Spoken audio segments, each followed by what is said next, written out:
जिंदाबाद जी जिंदाबाद।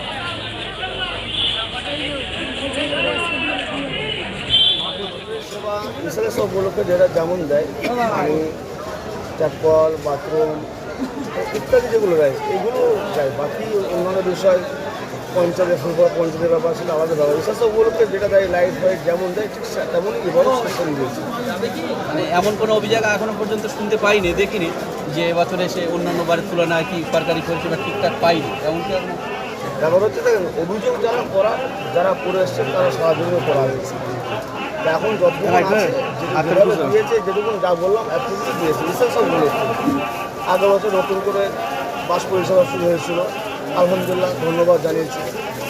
এবারে বাস পরিষেবা আছে, কিন্তু যতটা মনে হলো আগের বারের মতো ব্যাপকভাবে সেবা পাচ্ছে না।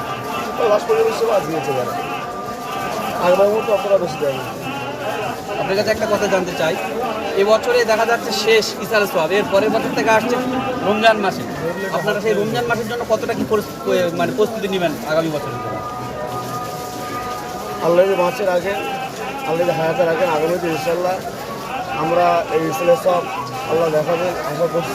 আর দোয়া আছে আল্লাহ পাক যতদিকে নিশ্চয়ই এবছর আগামীতে যেন সবাইকে ইসলামের সব দেখান, আল্লাহকে দোয়া চায়। আর আমার এই 36 বছর পরে দ্বিতীয়বার আল্লাহ যদি বাঁচিয়ে রাখে, আমি ইনশাল্লাহ দ্বিতীয়বার এই 21-22 ইসলামের সবের সময় রোজা করতে পারছি। আপনি এর আগে পেয়েছেন? একবার পেয়েছি, তখন ছোটোয় যথেষ্ট জ্ঞান আমার হয়েছে। আমার বয়স কম বেশি হয়েছে আর কি, অত মনে না হলে। আগে তখন তো এত লোক হতো না, তখন এখানে ভিড় হতো। এখন যে ঠেলাঠেলি যে ব্যাপারটা আছে, রাস্তা চড়া হয়েছে, ঠেলাঠেলি বেরোতো, রাস্তা ছোটো ছিল, ঠেলাঠেলি ছিল। আর তখন আমরা রান্নাটা ওই বাড়িতে নিয়ে আসতাম, তখন রান্না এত লোক ছিল না, রান্নাটা এক জায়গায় করা হতো। ওই রান্না ওখান থেকে আমরা মাথায় করে ঝুড়ি বয়ে নিয়ে আসতাম। আমার খেয়াল আছে সেটা সব। সে জায়গায় আপনার এই লক্ষ লক্ষ মানুষের যে আগামী বছরের জন্য ইফতার এবং সেহরির যে একটা ব্যবস্থার আছে, সেটা কিভাবে করবে? যেমন দরবার শরীফ থেকে তাবরকে ব্যবস্থা হয়, তেমন আমাদের দরবার শরীফ বা শাহজাহান দরবার থেকে সেম ব্যবস্থা হবে। আমরা ইনশাল্লাহ দাদাদের এসব উপলক্ষে রমেশ মাস আমরা পুরোপুরি প্রস্তুতি নিয়ে আসি, কোনো অসুবিধা হবে না। যেমন এত লক্ষ লক্ষ মানুষকে কিভাবে আপনার পরিষেবা দেবেন একটা টাইম, শর্ট টাইমের মধ্যে? দরবার দেখেন, আমাদের এখানে দরবার শরীফ থেকে যে পরিষেবা দেওয়া হয়, আমাদের হচ্ছে প্রত্যেক মানে বেলা 3টে থেকে প্রত্যেকে দরবার থেকে আমরা ইফতার বিতরণ করা শুরু করে দেবো। যারা রাস্তায় মেহমান থাকবে, এবার যারা দলিয়া থাকবে তাদের আলাদা পাঠ থাকবে। আমাদের অসুবিধা হবে না ইনশাল্লাহ। আমাদের জানা আছে এরকম মোকাবেলা করার জন্য। আর তাছাড়া আগামীতে যারা রমজান মাস আসবে, আল্লাহ যদি বাঁচিয়ে রাখেন, যারা আসবেন তাদের জন্য আমার আগামী বছরের একটা বার্তা রইল। আপনারা আসছেন ফুরফুরা শিবের মানুষ, ফুরফুরা শিব ইসালে সবে কী মাসে আসছেন? রোজার মাসে আসছেন। যারা আসবেন তাদের ঘরে কঠিনভাবে বলছি, রোজার মাস, রোজার সম্মান বজায় রেখে আসবেন। অনেকে শরীর খারাপ, রোজা রাখতে পারে না, দোয়া করি আল্লাহ তাদের শরীর সুস্থ করেন। বেরোজাদার হয়েও যদি ফুরফুরে আসেন তাতে আমার আপত্তি নয়। দয়া করে ফুরফুরা শরীফে এসে শরীর খারাপের জন্য রোজা রাখতে পারেন, অথচ আসবেন, আসার পরে প্রকাশ্যে হোটেলে খাবেন, এইরকম দ্বারা দোগলামি করে ফুরফুরা শরীফ আসবেন না। আপনারা শরীর খারাপ হয়তো হোটেলে খাবেন, কারণ হোটেল তো ফুরফুরা হুজুরদের জায়গায় না, আমার দরবার থেকে খাওয়াবো না, হোটেলে খাবেন, হুজুরদের জায়গা নয়।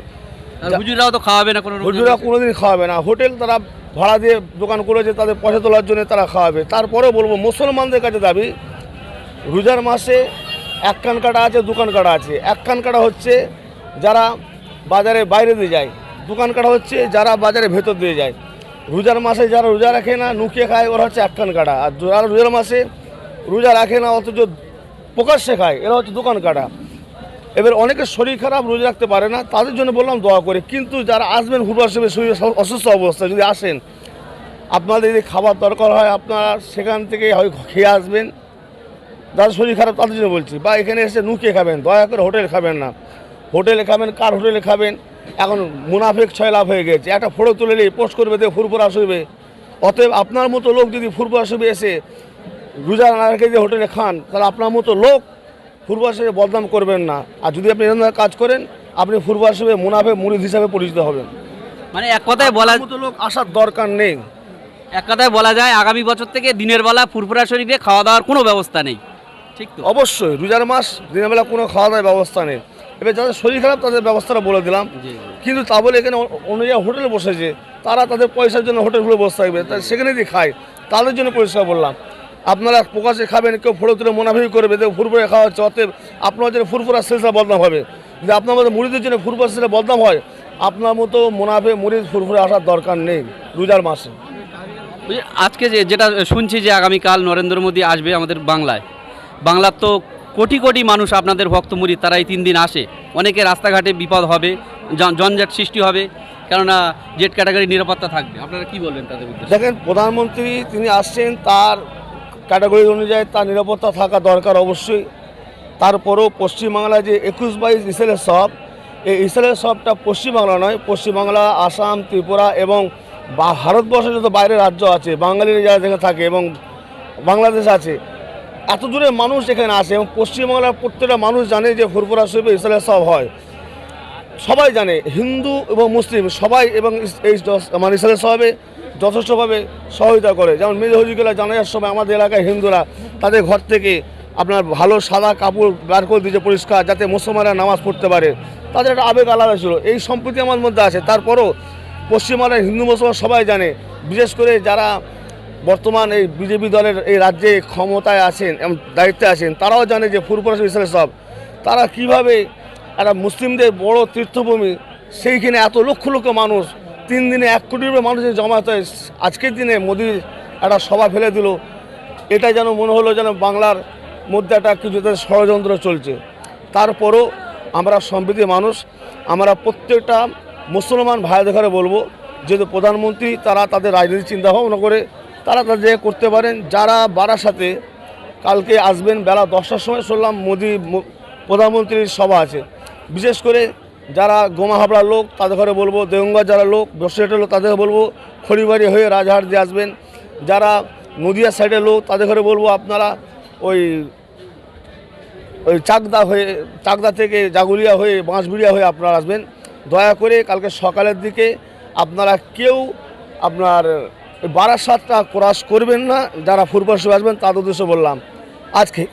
আজকে যেমন আমাদের ওই হাওড়া জেলায় একটা পুজো আছে, আমি কালকে বার্তা দিচ্ছি যে ডোমজু রোডটা বৈকাল 4টা থেকে রাত 10টা পর্যন্ত একটা পুজোদের একটা হচ্ছে, যার কারণে এখনও যারা মেহমান আসছে প্রত্যেকটা গাড়িকে ঘুরিয়ে দিচ্ছে বাড়তি দেওয়ার পরও। তারপরে বলবো যে সমস্ত এলাকায় এরকম পজিশন আছে ওই সমস্ত রোডগুলো এড়িয়ে আপনারা ভালো পরিষ্কার রোড দিয়ে আসবেন।